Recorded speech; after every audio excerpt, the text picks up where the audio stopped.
Hello, podcast fans. It's Falcon Paladin and Wade coming to you with yet another edition of the Wow. I was going to say Podcast Falcon Hour. I think that's what my brain is trying to say. The Falcon Paladin Podcast Hour. Falcon Paladin Hour, yes. You know what show this is. Yes. If you clicked and you downloaded and you're listening, you know what we're talking about here. If it's your first time here, then I guess welcome. And I usually don't screw up the intro that bad, but I think guys, even if they screw up the intro, they keep it running. I have no sound in my headphones. This is bad. Wait, what? What's happening? Wait, did I lose you? I have no sound. You have no sound? Hello. Is my poor intro gonna be lost forever?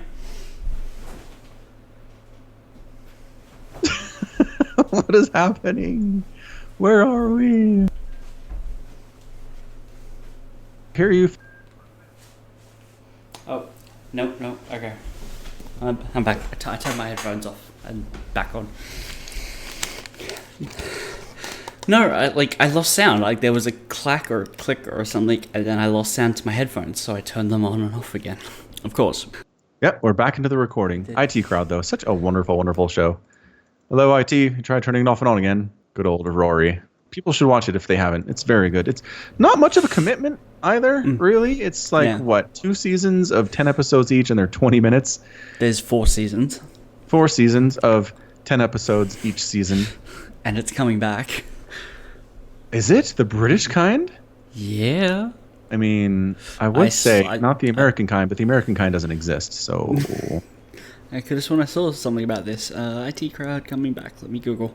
Already into the Googles. Excellent. This is a good start to the podcast. Technical difficulties and Googling right away.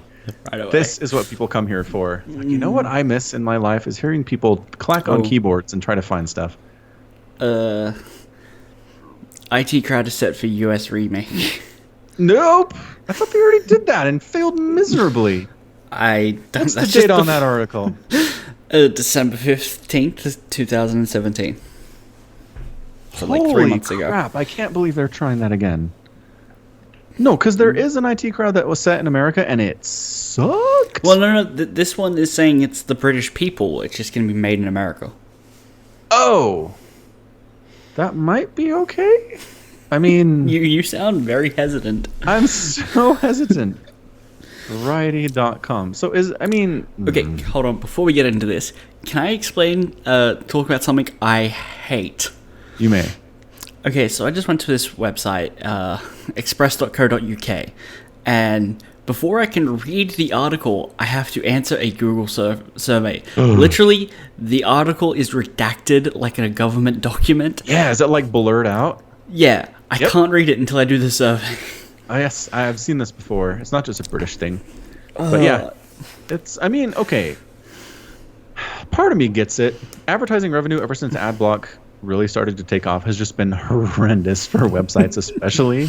Because everybody is ad blocking. And so their revenues are going down. They're laying people off. Like, if we want to survive, we've got to do something. What can we do? And this is one of those things. So at the risk of being high and mighty here, we've kind of brought this on ourselves, I feel like. Well, I didn't. I don't use AdBlock. I know, but as a society, I think we did. I don't know. I mean, it could be that if everybody didn't use AdBlock, they would just do this anyway because they're greedy bastards, which is true. But we're especially making it happen because revenue is down so much. Every time you go to The Guardian, they beg you for money. They're like, look, man, we are one of the few sources of news in the world today. Please pay us something, they say. Like I get that when I go to Wikipedia as well. Wikipedia, not as bad. I'm telling you, every time you go to Guardian. If everyone who came to Wikipedia gave us $1, we wouldn't have to put on this message. Yeah, exactly. And then, obviously, no one's doing that because they keep doing the message. But that's more of it's a drive kind of a thing, right? It's seasonal or whatever. They do it every set amount of time. The Guardian, literally every time I click on an article there, it's like, hey you reading this, please, for the love of all that is holy, give us money. We're gonna have to shut down. It's really actually kind of sad. And have I ever given them money? The answer is no. I have not, because why pay for news content? There's someone on YouTube who will do it for free. Yes, there really is. The model's changing. I mean, it makes me sad a little bit because I do come from a print journalism background, but even I'm like, let them die. Yeah. Yeah. That whole what's it called? Native journalism. Native journalism. No. Interesting. I don't think it's native. I saw someone like try and like dismiss it by saying they're giving storytelling tools to the advertisers, where you get a piece of like an article that looks like it's supposed to be a journalistic piece, but it's just a giant ad. Oh no, that happens all the time. Yes. Yeah.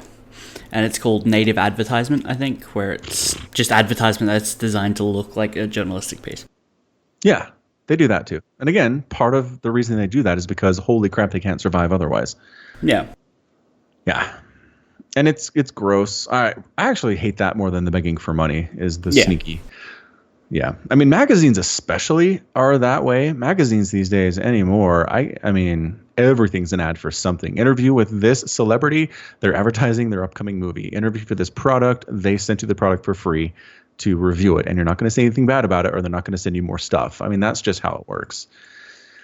Yeah, I'm with you there. It's an interesting state. So, I mean, but like you said, it's YouTube, but what resources does the average YouTuber have to really do interesting investigative reporting? I don't know. I honestly don't know where we go with this. They really kind of don't have any, like, special tools given to them.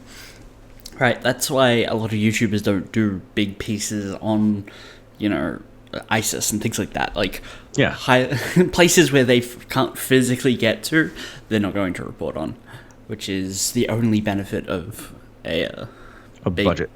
Yeah, of having a budget. Yeah. Yeah. I don't know. I guess there's always BBC, and they're taxpayer funded, right? So, I suppose, yeah. I don't know they're going anywhere unless there's some kind of crazy tax change, which could happen. I don't know. Who knows? I don't. Anyway, back to the matter at hand, which is the IT crowd. IT crowd. Yep. All right, so I'm reading this Variety article here. Yeah, it's the third attempt to create an American version of the series. Can we just not?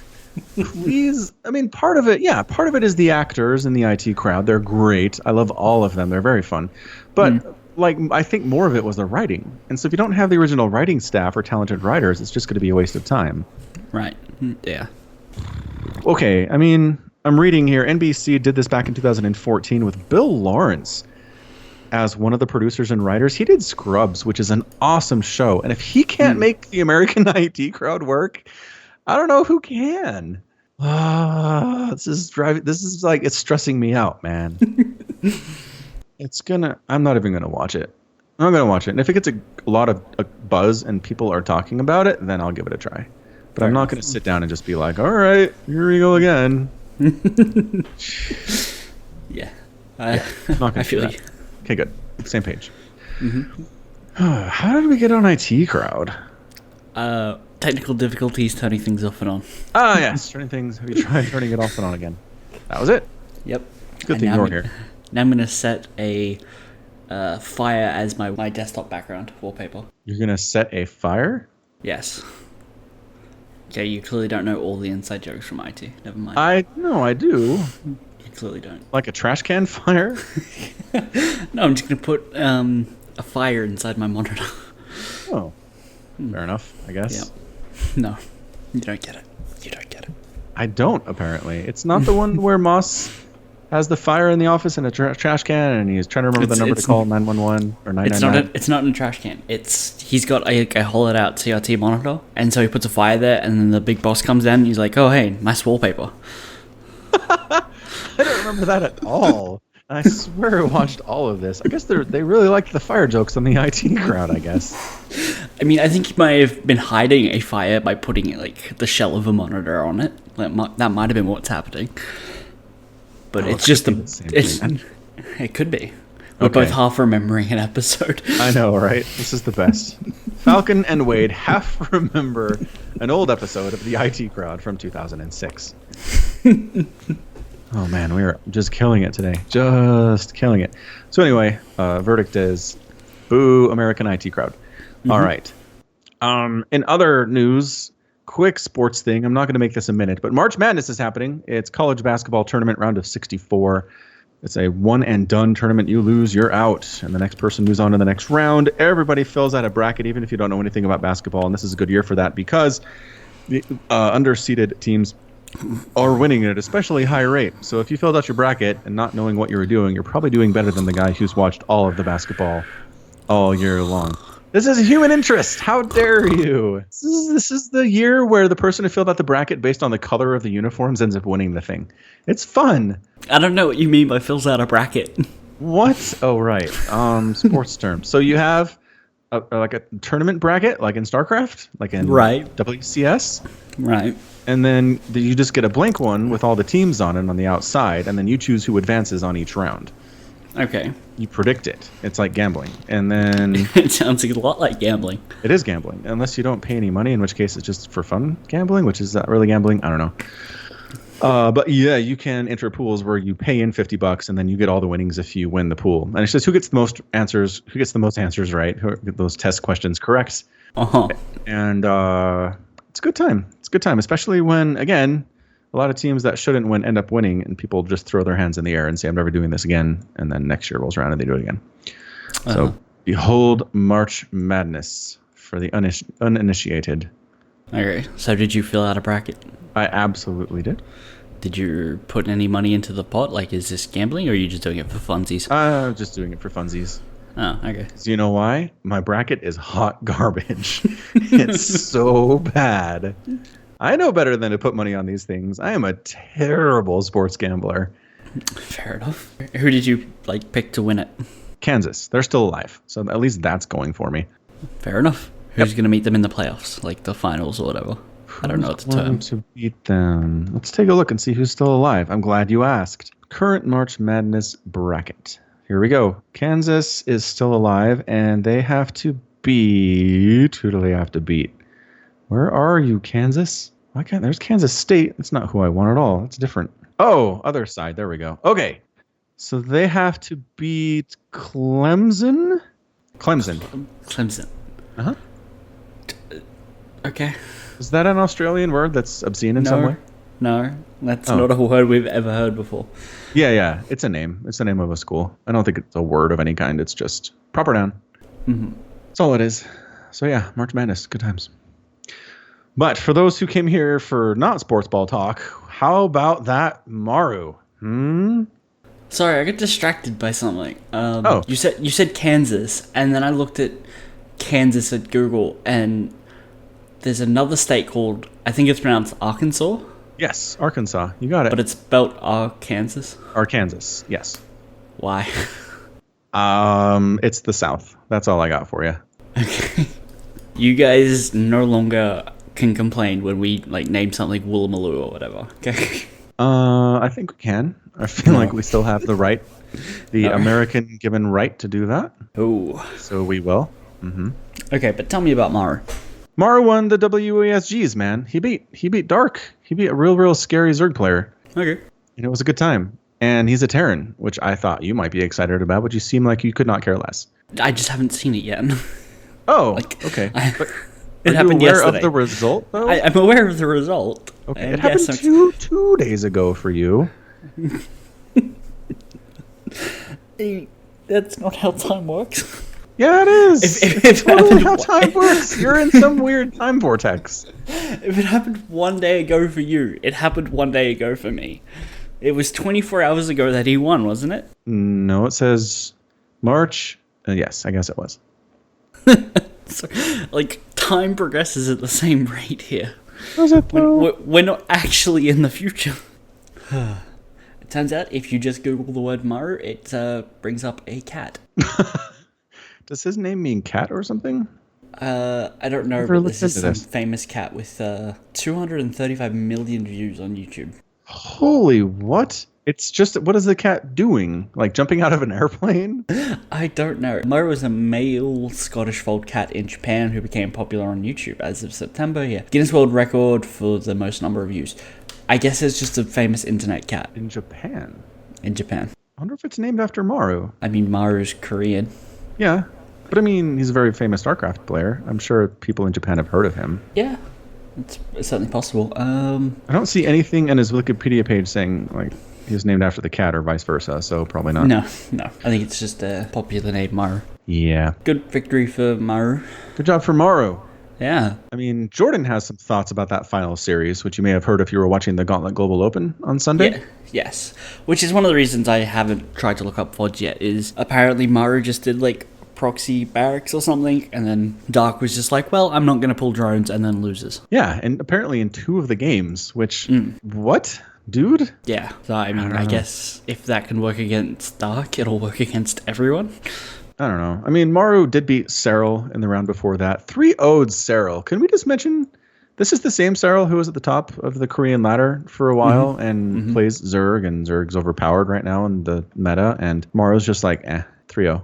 Done. Get out of here, foreigner. Get out of here. And like, yeah, another one. Raynor beat him, the 15-year-old. Beat him real nice. And again, apparently no shame in this because he won the whole thing. But yeah, Maru's back.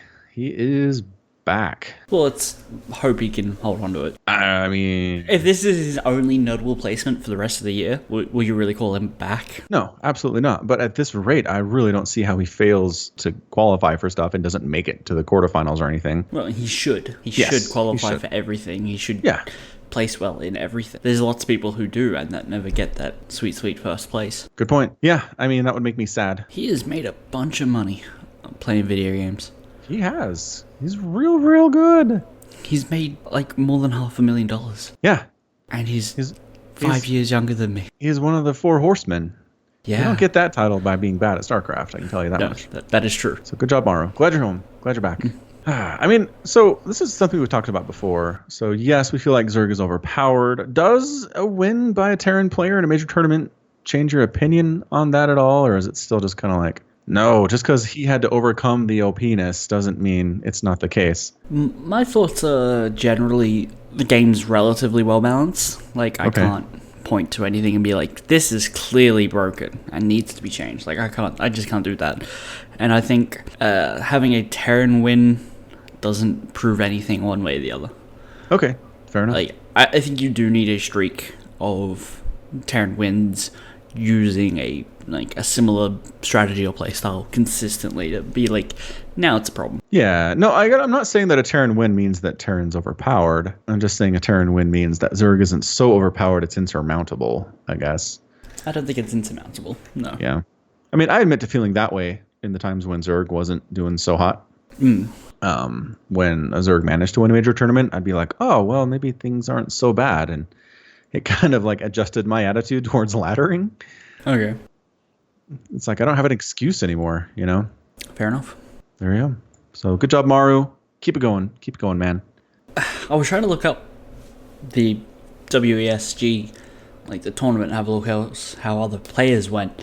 And for some reason, it's listing that tournament as the WSG 2017 on Wikipedia. That's interesting. Yeah. I don't know why. Don't know. Mysterious. Maybe somebody can tell us. Maybe. In the comments. Wait, comments?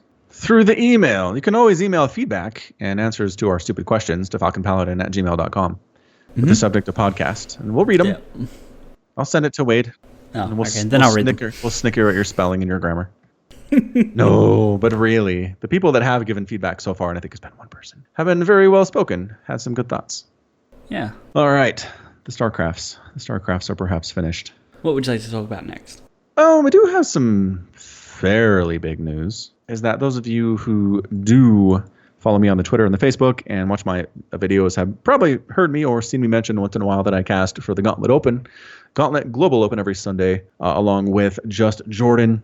And I was thinking about this the other day as I cast on Sunday, and I said, you know what this tournament needs? And you probably have the same thoughts if you're listening and you've ever watched it, is that this needs more professional players. This needs more Koreans in particular, because we just don't get them, man. Doesn't happen. And I was thinking perhaps raising the prize pool a little bit, because right now the winner gets $40, and $40 for what could be 4 hours of playing is just, I don't know how attractive that is. Like, I don't even, if I was a pro player, I don't know that I'd be like, well, let me take 4 hours out of my Sunday or Monday or whenever it is, and wail on some noobs and walk away with $40. 4 hours of Yeah, smurfing. it doesn't seem like much of a challenge. It doesn't seem like much of a reward for the work that you do. So I had a chat with Cetone, who runs the Gauntlet, and said, would it be useful maybe if there was maybe a sponsorship of some kind that would help to increase that prize pool? And he said, you know what? Yeah, I think that would. He also suggested moving back the start time a couple hours, because apparently the start time right now is about 7 a.m. Korean time.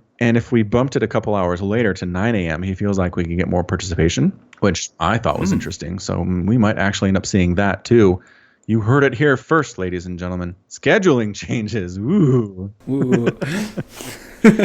Anyway, the point is the Falcon Paladin Hour will become the first official sponsor of the Gauntlet Global Open. Woo! Starting, I don't know, sometime. Probably next week. Weekish. Maybe the week after that. We'll have to see. Maybe. Get our ducks in a row. Yeah, so it's going to be good. You're going to see more talk about the podcast. Yeah. Hopefully, this will just immediately start attracting better players so that you'll be like, oh, yeah, Falcon told me to watch that Gauntlet thing. And you're like, who? What? Who are these players? I don't know anyone here. And then click away, which makes me sad because, come on, it's me casting live StarCraft. Who doesn't want to see that? Apparently, most people. I mean, I do get some carryover. From the channel. People come in and say, hey, Falcon. Hey, other guy. Which just brings me immense amounts of joy. So keep doing that. Just all of the joy. I think you're bringing immense amounts of malice from someone else if you recommend people keep doing it. I don't have to recommend it. It just happens. You just said keep doing that. I haven't. Okay, but I don't have to. You recommended it. I don't have to do it, though. Just recommended it. I know. All I'm saying is that doesn't have to happen at all. It just naturally occurs. It's naturally occurring. So yeah, that's going to be fun. It's going to be a lot of fun. Going to be the first official sponsor. People are going to be like, ooh, the Falcon Paladin Hour. We should check that one out if it has enough cachet to sponsor a major tournament like this one. Yep, that's how it's going to work. Major cachet. Yes, all of the cachet you've ever could want. So I guess that's it. I mean, there's not really anything else to mention. I am worried that, so we're basically doubling the price. We are. In hopes that some more notable people turn up. But I still want the people that aren't notable to turn up. Like, I'm really worried we'll lose out on people like Mini Titan who just go, well, Solar, Dark, and Special will turn up. I have 0 chance. Yeah. And then just don't show up. Yeah, and the thought I've had in the past is that, I mean, don't you want to kind of test your skills against those players? And unless you're playing GM Korean Ladder, you're not going to really have that shot. You know what I mean? Maybe you are. Right. Maybe you are playing Korean GM Ladder, but probably not. So sure, maybe you don't have a chance to win, but if you can kind of match up, right? Kind of match up against the best of the best and see where you come out, when are you going to have that opportunity? That's true.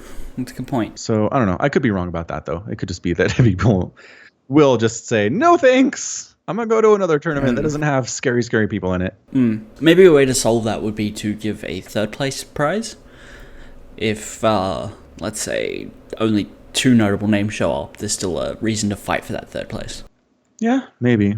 How much further are we going to dilute the pool? You know what I mean? That's a good point. Well, we're going to have prizes all the way down to 16th. Everyone gets a dollar. I know, right? You get a quarter and a half. Don't ask us where we got the half quarter. So, yeah, I mean, we can't promise better player participation, but I feel like it's going to help. I mean, part of the problem with moving the time back to is that our admin is in South Africa because heaven forbid anybody be in the same country when we do this. Right.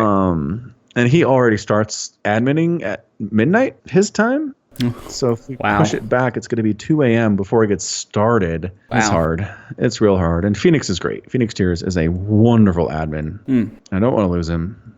I'm not sure what we're going to do. But inside baseball, I'm sure you all want to know about the inside talkings of a StarCraft 2 tournament. Yes. Yeah, that goes without saying. So that's about it for the Gauntlet? That's about it for the Gauntlet, I would say.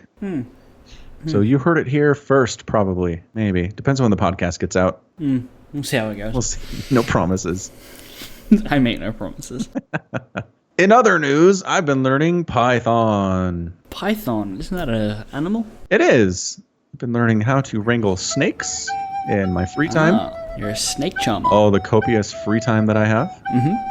You spend about 30 seconds a day on it then, I guess. Yes. Been going extremely well. I've only been bitten several times. Oh, okay.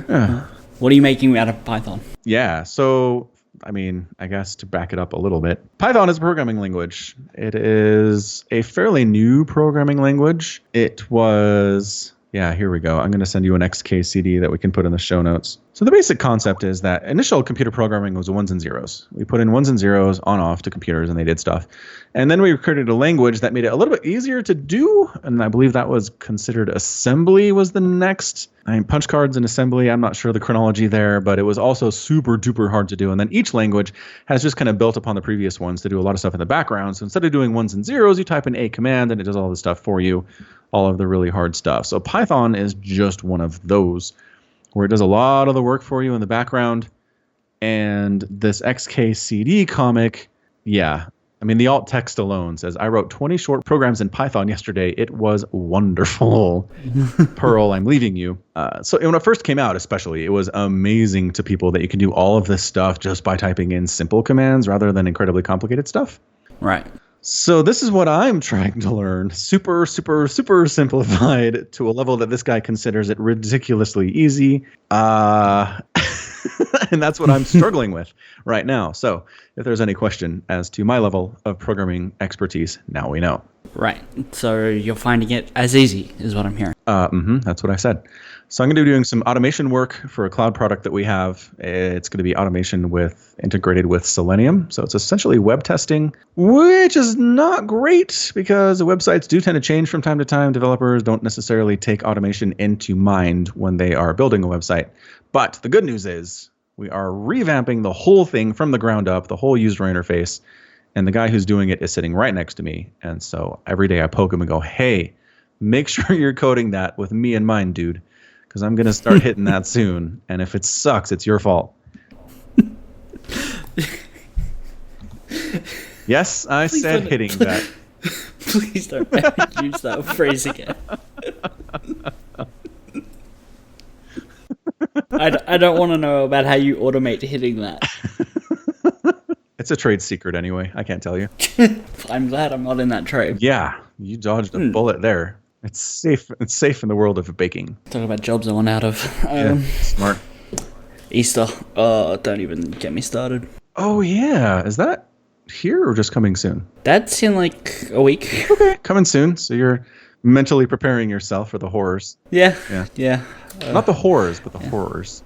Yeah, I think I got you the first Okay, time. good. Just making sure. Yeah. If not, maybe one of the listeners would say, "What is Easter like in Australia?" Because prostitution is legal there. It is, as far as I'm aware. Yeah. No, it's just a lot of extra work.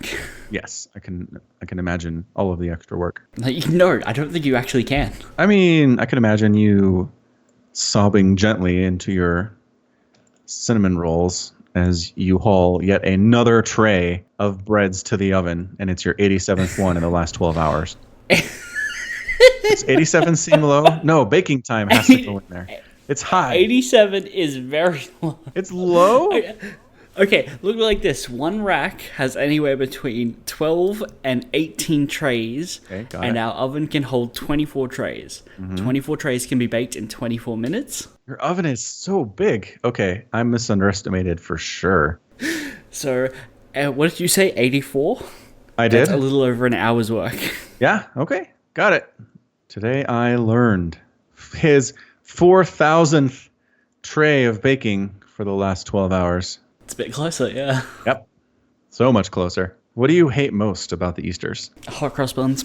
Hot cross buns. You have mentioned those before. Oh, you don't have them, right? No, we don't. They're just, like, from what I've heard, American bread is usually very sweet to begin with. Like, you put a lot of sugar in them, which is, you have something to say about that? The white bread, sure. But, I mean, there's a whole bunch of different kinds of bread that aren't that way.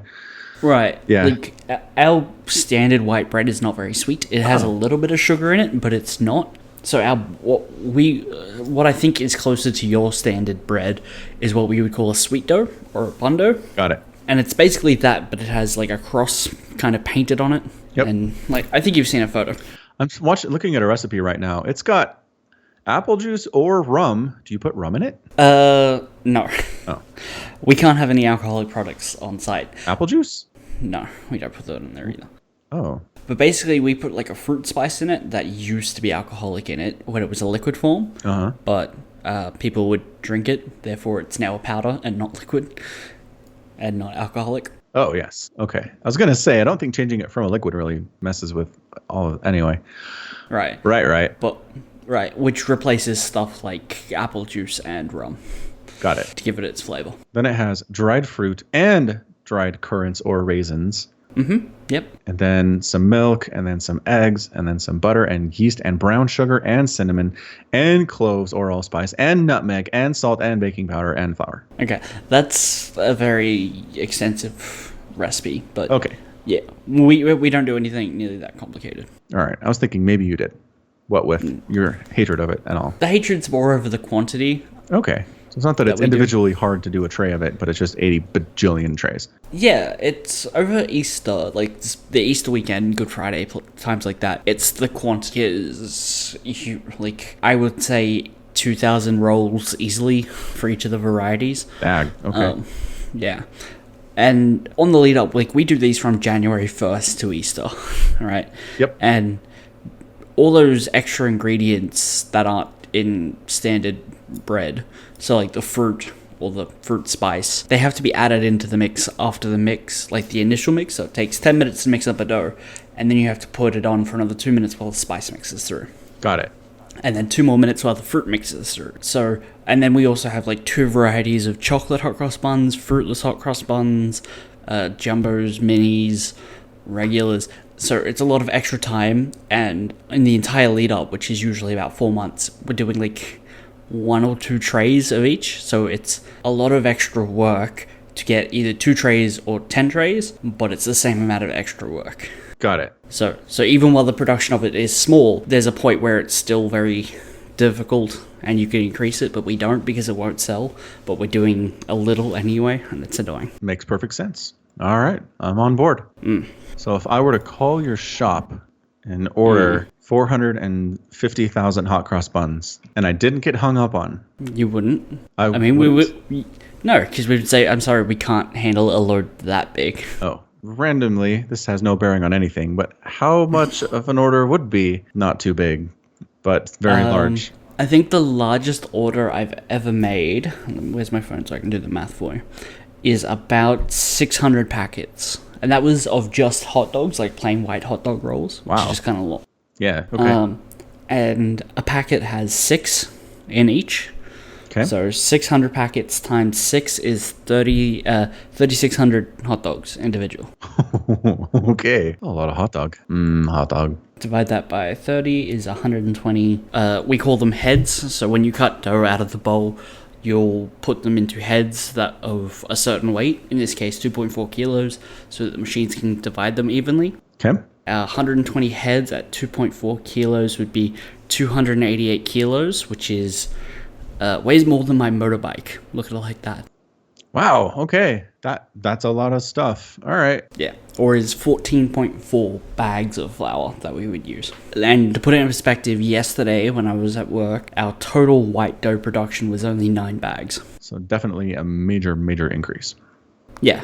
But, like, we had to tell these people, like, you can't order it for 7 o'clock when the store opens. You have to give us more time than that. And then the boss was like, okay, you have to start early as well. You can't start at midnight, start at 10 because you need the time. Yes. And everything worked out, but you hated your life. Well, I hated that day. Yeah. So now you know, if you live in Australia and you want to bother Wade, you can order a whole bunch of hot cross buns. Please do not. Wade does not want you to. Keep that in mind. I think we already have some orders, actually. Yeah, well, some. I mean, that's to be People expected. put them in advance. I think there's one for like 400 rolls at the moment. I'm sitting there for next Thursday. Just sitting there hatefully. Yeah. Yep. How did we get here? I don't know. The insideness continues in this podcast. We're giving you the background information on everything. Everything. Well, moving topics very smoothly. Those of you who are patrons of the podcast or the channel are aware of the Far Cry co-op Let's Plays that Wade and I have been doing. And it turns out that we had some major technical difficulties trying to do it yesterday. We tried to play some yesterday.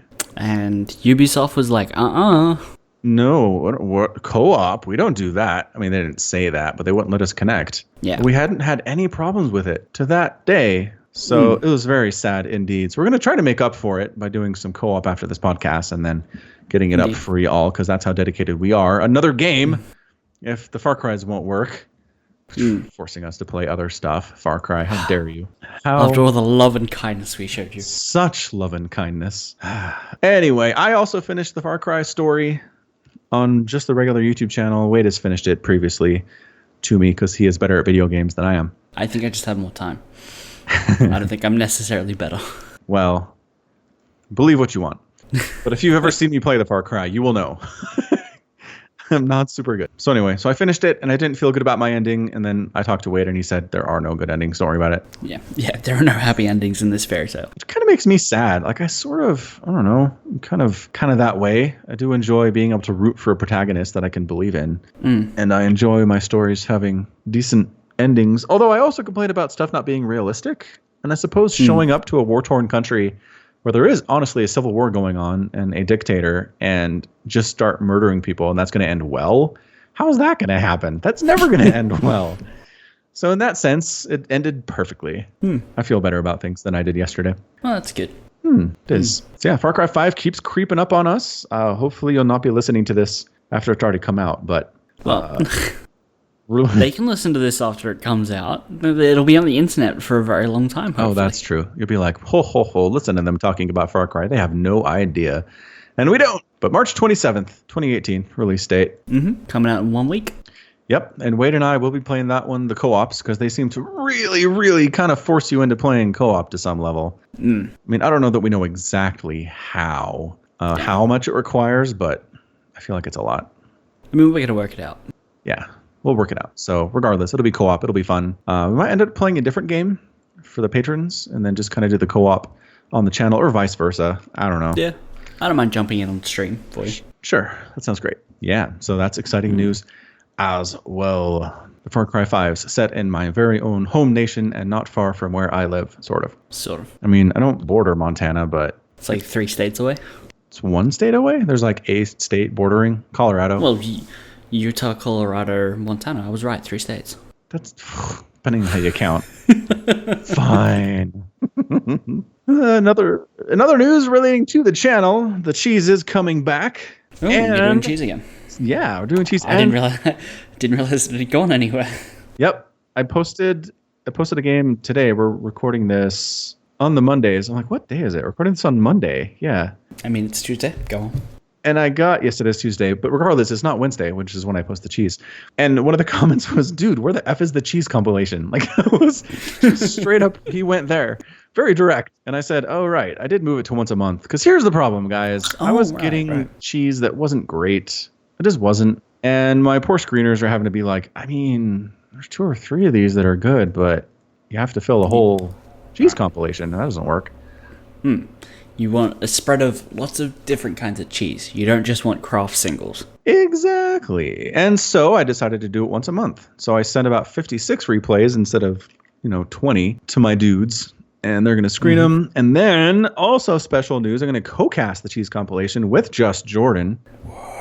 I know, right? A co-caster for cheese compilation. It's going to be amazing. Going to be so good. It's going to be sick, dog. Going to be sick. Jordan can lend some of his analysis to the cheese compilation. Because sometimes I'll be like, I have no idea what's going on here. How do you stop this? But Jordan has seen a lot. So he's been there. From the Zerg perspective anyway, he might have some. I mean, you're both Zergs.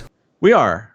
You just laddered every once in a while. You exactly. might see it. And he's a consistent ladderer. Yes, he ladders on the daily.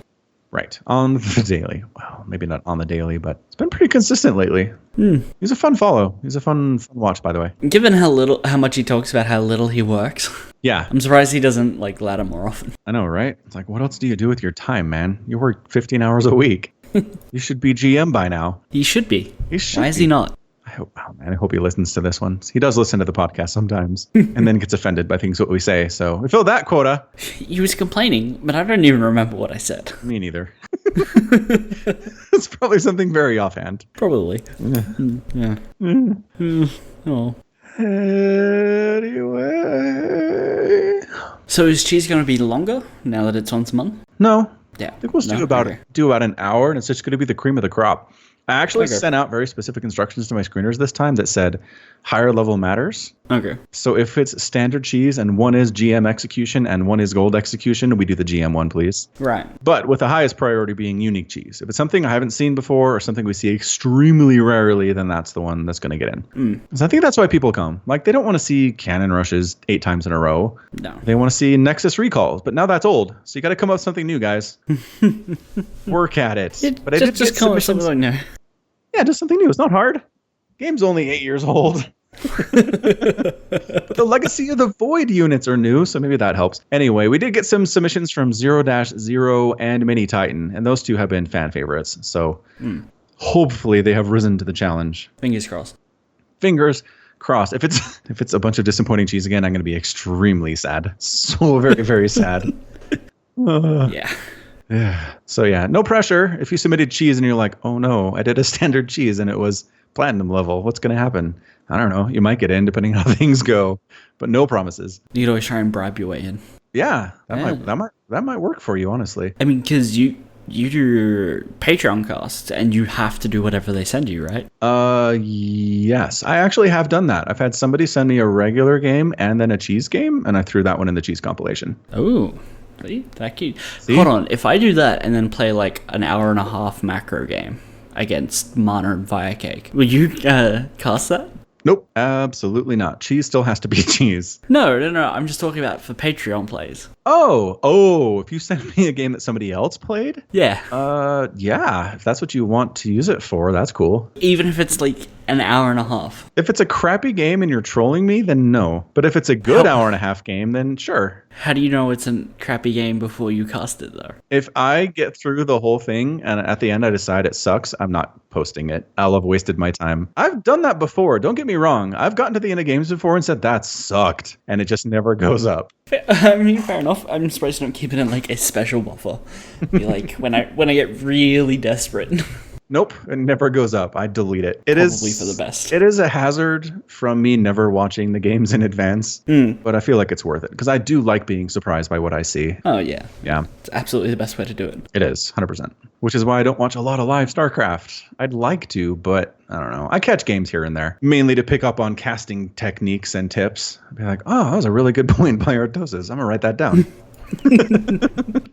I'd like to watch live StarCraft, but unfortunately it's on while I'm at work or asleep. Not great. Whatever reason, just watching the Twitch VOD, I'm really just kind of less enthused. Yeah, even if you don't know the result, watching a replay is still this weird, it doesn't trigger like the same excitement. I don't know what it is. Right. I'm with you though. Although that said, if you look on Twitch, a lot of the top StarCraft 2 streams are replays. Are they? Yeah, on Sunday I was watching when we were casting with the Gauntlet because I like to see who we're beating and who's killing us. And WSESG Rerun was at the top with like 1,000 concurrent viewers. Oh, okay. Yeah, and it's labeled as a rerun. In the title, like Twitch labels it as a rerun, and people are like, "Let's go." Maybe not everyone is like that. Maybe people are cool with reruns to some extent. I think like that is because you still get a unique chat. On Twitch, you get a unique chat. You can still get 1,000 people in there to talk smack about whatever's happening, you know. Yes. Twitch chat will still always be Twitch chat, so I think that's where that benefit comes from. But if I'm not watching it live, I can't be bothered to join a Twitch chat. Yeah, makes sense. Although on the live event, have you watched like live StarCraft major tournaments or live Legends or something? Yeah. Yeah, Twitch chat is just going. It's a freaking river. Like you can toss a pebble in the river, but it's gone. You can't hold Yeah. conversations. It's just memes. It's people spanning memes, and that's it. The whole thing. So I mean, you want to contribute to that? Sure. I mean, that's a great experience. I mean, you can set up rooms in Twitch chat, so you can just invite your friends in and then be like, well, I kind of know these internet people. Like, I've seen them in chat before, like Melty, Daunted, Spencer, yeah, Carter. I could just be like, hey, come join this Twitch chat, and we could all sit in there and watch. That's true. That's a major benefit. I hadn't thought about that. Because, yeah, I mean, if you're just watching the general chat for anything big, it's just, you can't, even if you can read it, you're doing well, let alone have any kind of a conversation.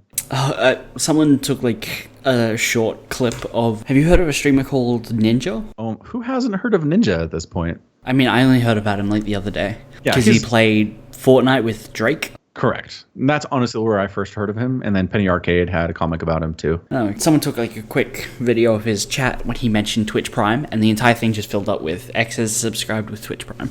Yep. There was the entire chat just flying past. Mm-hmm. And it's like, oh, that guy just made $1,000 in 40 seconds. An MSNBC interview with him, he claims to make $500,000 a week on Twitch, which I don't think I buy. That sounds insane. That's a lot of money. That's so much money.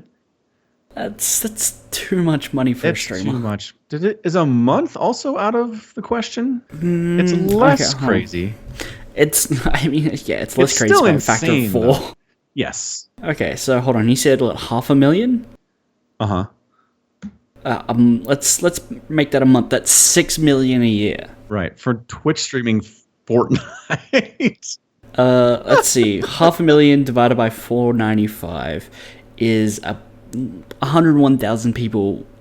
No, it'd actually have to be roughly twice that. So 202,000 people have subscribed to him because the Twitch is split 50-50 with most streamers. I think that's the deal. That doesn't sound insane to me. How many people are there in the world? 7 billion? How many of them gained? Nearly 8. Right. When he was streaming with Drake, the average viewer count was like 400,000.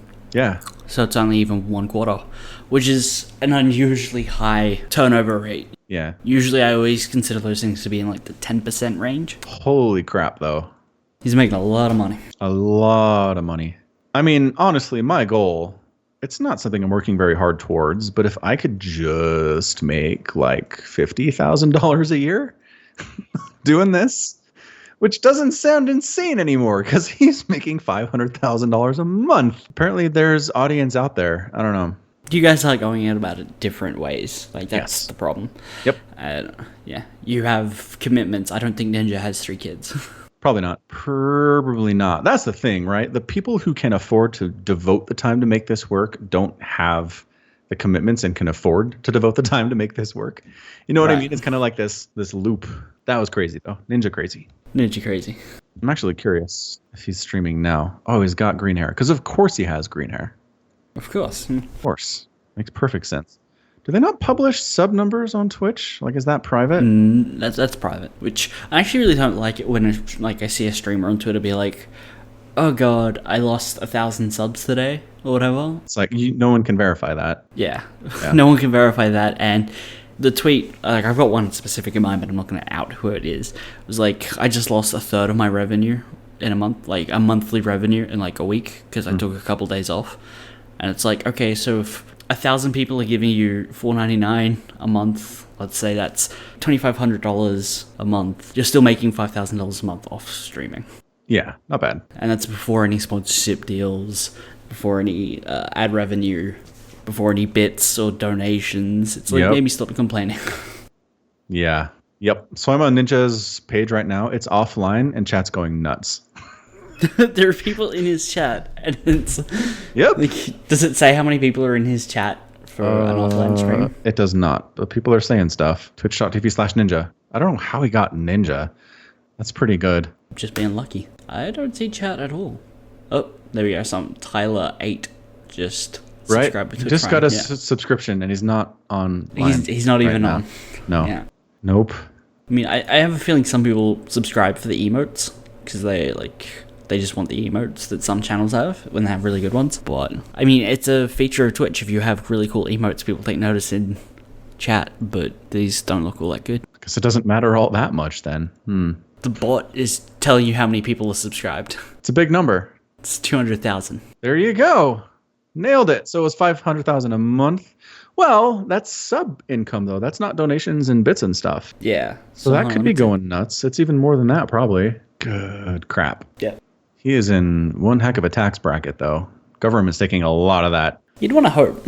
Yeah. Like, you want to hope he's getting taxed. He's not like doing like the Apple thing where he's technically an Irish subsidiary where the money passes through a Denmark bank in the EU, so it's tax free, but it's all stuck up in Ireland and can't get out. Like, that's I watched a couple videos on it. Apparently, Apple has something like $285 billion technically in their bank. Yep. But because of the way that they do, because America, because Uncle Sam wants to take 35% of it, regardless of where like Apple does business. It's like, oh, if Apple does business in like China, we still get money from that because we're America. Yes, because America. And Apple's like, well, we'd really rather you didn't. They basically have it all frozen up in Ireland in a subsidiary company. Yes, indeed. My company has an office in Ireland. Yep, that would be why. That's why. You got it. Yeah. Also, I was going to say Apple has high-paid tax attorneys to figure this stuff out. But if you're making as much money as Ninja apparently is, maybe you can hire your own highly paid tax attorneys. Probably seems probably a good investment, right? Maybe. If they can save you a 35% tax rate on any level, it's going to be a bunch of cash. Especially when like trying to argue that as like making money off the internet, if someone in Australia gives this guy $2.95, does Uncle Sam get 35% of that? As an American, does that count? Does it not? Because it's through Twitch. Like, does Uncle Sam get 35% off Twitch and then off Ninja as well? Who knows? I don't know. I have no idea how that works. None. Why is it always skinny white boys? I don't get it. What? PewDiePie and this kid are just like skinny white guys. Yeah, with blonde hair. Like, is it? It's so weird. Don't know. Have an answer for me, Wade. You're a skinny white guy. Nope. I'm yeah. Pleasantly fattish. You actually, people haven't seen what you look like. Yeah. You're a skinny white guy. Like, these are just young skinny white guys. That's true. I looked that when I was that age. Fair enough. Yeah. Fair enough. Okay, so I'm looking at his video archive. This is the Night podcast, by the way. And so he's doing H1Z1 back in 2015 and getting like 100 views. He's doing Halo 5 back in 2015 and getting 500 views. He's kind of cruising around several hundred for a while. Let's see where this goes nuts for us. And then he starts doing Fortnite January 18th after taking 2 years off. Okay, so he does H1Z1 November 6, 2016. And then he comes back January 18th, 2018, starts doing Fortnite, gets 1,000. There's a 20,000 there that's not bad, but it's nothing insane. Like the views on the VODs. It's not the amount of people that watched live. So what percentage do you think or VOD we get for VOD views compared to live? 1%. I mean, here's one that's got 46,000 just for a VOD. It's pretty good. Anyway, the VOD views start getting up into the tens of thousands around February. So what happened? That's the mystery. Like, I think he just got really good at Fortnite, and there's people who want to watch pro level play. Want to watch really good Fortnite. And then Fortnite happened to take off when they introduced the free-to-play Battle Royale mode. And just serendipitous. Just right time, right place. Yep. It's actually something... So you know Winter, right? Winter's often up there in the highest view counts for StarCraft 2 casting. And do you remember, were you part of the StarCraft subreddit a couple of years ago, 3 years ago? Probably not. So there was a lot of talk back then of Winter view botting and getting busted for view botting. And so what it seems like happened was he did a bunch of view botting, which got him high profile, right? That bumps you up the list of the game that you're playing and people see you and you get visibility. Right. And then he developed an actual viewer base from that, got busted view botting, got rid of the bots, but then was okay from that point on. Like he had the base that he needed to grow from there. Oh, okay. It's almost like a legitimate business strategy. Like if Twitch isn't going to kill you for it, and apparently they're not, apparently they slap you on the wrist and you're fine, then it makes me wonder like why maybe more people are doing that. I just don't know. I'm like, why isn't that just the norm? Just get a bunch of view bots, get 10K viewers. People are like, oh, who's this guy? And then real people show up and stick around and then you're good. I think if he hadn't developed that sustainable base to begin with, Twitch would have just kicked him off. If he caught him view botting when like there was still no one actually watching, they would have just been like, you're out of here. When it was just bots, they'd be like, dude. Right. But now he's giving them income. Yeah, exactly. And I mean, I don't want to say that Winter didn't earn it because he works hard. He streams a lot. He plays all the races. He has a schedule that he sticks to. He does all the stuff you're supposed to do. So I'm not saying he just cheated his way in. He obviously worked his butt off, but I think there are a lot of people out there who are as consistent and do what he does and don't necessarily have the view counts. And I'm just wondering how much of that is attributable to the view botting from a couple of years ago. I don't know that we'll ever know. Yeah, I don't know. We'll never know. Interesting to think about, though. I love that LivB's stream title is just LivB Banana.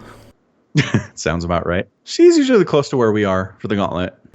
Yeah. Like, she hopped on when we were in the final round, and like she was kind of hovering around. She'd beat us sometimes, and we beat her sometimes, and it was about there. Anyway, it's a brave new world. People making careers off of the video games. We wish to be one of them. We do. Perhaps one day. I really miss streaming. Nothing's stopping you, I guess. The internet's stopping me. Right. Australia is stopping you. It was really fun. I had like, I don't know, 10 people that would show up regularly. That's pretty good. It's a good start.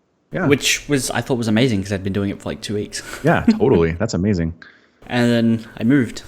And now I can't. Like, they won't even let us try and upgrade our internet here. I'm like, oh, look, I'll pay for it all. I will, instead of splitting the bill, I will pay for it all if we can keep the internet going up. And there's like, the company's just like, no, we don't think you really need it. What? Yeah. What? Is it like government-owned internet? No, I don't think so. What is this company that's like, screw you, we don't want your money? It's Optus. We were like, hey, could we look at business level internet? And they're like, no, we can't help you with that. Go It away. wasn't even like, we don't offer that in your area, sorry. It was just like, nope. Yeah, they were just like, the guys in the store were just like, look, we don't want to sell you that. What? And it's like, yeah, we only want to do home installations and stuff like that. I'm like, oh, okay. Wow, that's horrible. It was a strange conversation. Yeah, you should move. Have you had this discussion? I feel like you should move. But the problem is I can't afford to live by myself. Right, because world economy. Because world economy. And so, well, I could afford to live by myself if I wanted to live somewhere terrible in a one-bedroom studio apartment, which I just really kind of don't. Sounds worth it, man. Well, the problem is, the longer I wait, probably better in terms of internet, as our national broadband network slowly rolls out. Yep, just count on the government to save you. That always goes well. That's... I mean, I need to wait for infrastructure. I can't just be like, well, I'm going to move to the cheapest house possible because they'll have the best internet. That's how that works. No, it's not. Oh, but right. I was looking at the rollout map, and I remember like a couple months ago on the podcast, I was saying 3 miles that way. There's, high-speed internet that way. There's now some about 100 meters, like a football field across down the road. What? Just a tiny little square of it, like one apartment block or something. You can buy Ethernet cables that long. Just go knock on doors and be like, hey, look, I'll pay for your awesome internet. Just let this run under your door and down the road. And across the road. Yes. Across this busy intersection. Might be worth it. Might be worth it. Make it happen. If only I knew people in that building. You know what's funny about me and Twitch, though, is you know how I never, ever, ever, ever stream on Twitch? Yeah. I have 1,300 followers. Why? It's because I toss my Twitch handle up at the end of my casts on some of them, and I guess just enough people are like, oh, Twitch. Makes me laugh so much. And I mean, and at this point, it's only at the end of my Midrank Madness and Into the Void casts, which are the lowest view counts of anything I ever do. So that's the only place my Twitch handle even shows up anymore. That's funny. So it's just there. It's just people watching that and being like, I like this dude. He'll probably do something on Twitch someday. Maybe. Sorry, guys. Probably not. Although, Gigabit did just roll out into my neighborhood for the first time. So Ooh. I might have to get that. You might have to get that, yeah. Might have to get that. The understatement of the world. I remember there's like a town not far from here, and I was at the shops there one day, and this was years ago, like, I don't know, 4 years ago it feels like, and I was just walking by like down the road near like where the library is, and there was like a Google cart stand for Google Fiber, like being like, come... Holy what? Yeah, and it was Yeah. like, hey, come check out what Google Fiber speeds were like, and they just had like a cart with some computers on it, and you could do some Googling, and I'm like, oh, this is interesting. Huh. And then it disappeared. Like, I Yeah. have no idea how they got that speed for like one day in the middle Google- of town. Google was like, let's taunt Australia. Those guys, they don't even know what this is. They'll be like, well, is this internet magic? And then we'll just do it for a couple days and then just leave. I've seen nothing about. I'm not even sure it was real. I might have been dreaming. There was fast internet for a day in Australia. It's incredible. Oh my god, that does sound like a fever dream. Like, were you sick? No, I don't think so. Wow. I mean, what's sad is that Google Fiber rolled out to like 3 cities in the US, and they've kind of just put a halt on the whole thing. Turns out it's very expensive. Turns out it's really expensive to, I mean, just to set up, right? To run the cable and stuff. Half of it was like, we need to provide better internet for people, and the other half was, let's shame every other ISP into upgrading their services. Oh, for sure. So, Yeah. So Provo has it. Provo, Utah, not far from where I live. And as soon as it was announced, Comcast went door to door being like, hey, check out this price decrease that we're offering everyone now. But now that we're not the monopoly, hey, we're nice guys. Ooh, it's so stupid. You guys have like a system where a whole bunch of different ISPs only operate in one town. It's like, you could move to Utah, but you have to have Comcast or whatever. Yes, you have to, yeah. It's like Comcast and Time Warner are the 2 big ones nationwide, and they don't compete with each other. And then everywhere else, I mean, there are some places that, like right now, I've got some competition. There are 2 high-speed internet companies that I can go with, so that helps. But most places, you don't even have that. And a lot of the times, a lot of the blame actually lays with some city governments that just took payoffs from the existing broadband company to basically make laws that wouldn't allow another one to come in and set up shop. So, I mean, it's nasty. It is so bad. Then there was a story of like a small town in Oregon where all the townspeople just banded together and bought their own ISP. Like, they built their own one in the town, and now they all have great internet at low prices. That sounds like Oregon. Yeah. Sounds an Oregon thing to do. Actually, my bad. The gigabit's not available yet. They just laid the lines a couple weeks ago. So I think soon, though. Soon it will be available. Well, I mean, start talking to your provider. Yeah. And be like, how much is it going to cost? Exactly. Yeah. Because they've got business internet available that's pretty good. Like, if they could offer me business speed for like half of what gigabit would be, I might actually go with that. I don't know. It'd make your uploads for YouTube easier and your streaming better. Yeah, the streaming better, I think, is what's the biggest thing for me. Wait, is Comcast offering 1 gig for data for business now? What? I'm not up to speed on this. Need a coverage map. We should probably wrap it up before we keep... We probably should, yeah. All right, cool. So, yeah, sponsoring the Gauntlet Global Open. Cheese coming back next week. Far Cry, maybe some other game coming for you, patrons. Again, really appreciate all y'all who are patrons for either the podcast or the channel. Really appreciate the support, especially the podcast. That's where we feel the most love. All right, unless there's anything else, I say we roll out like the Autobots. Yep. Okay, cool. All right, thanks everybody for listening so much. Again, you can find both of us on Twitter, ATSomicron for Wade and Falcon Paladin for myself. And until next time, as always, thanks for listening.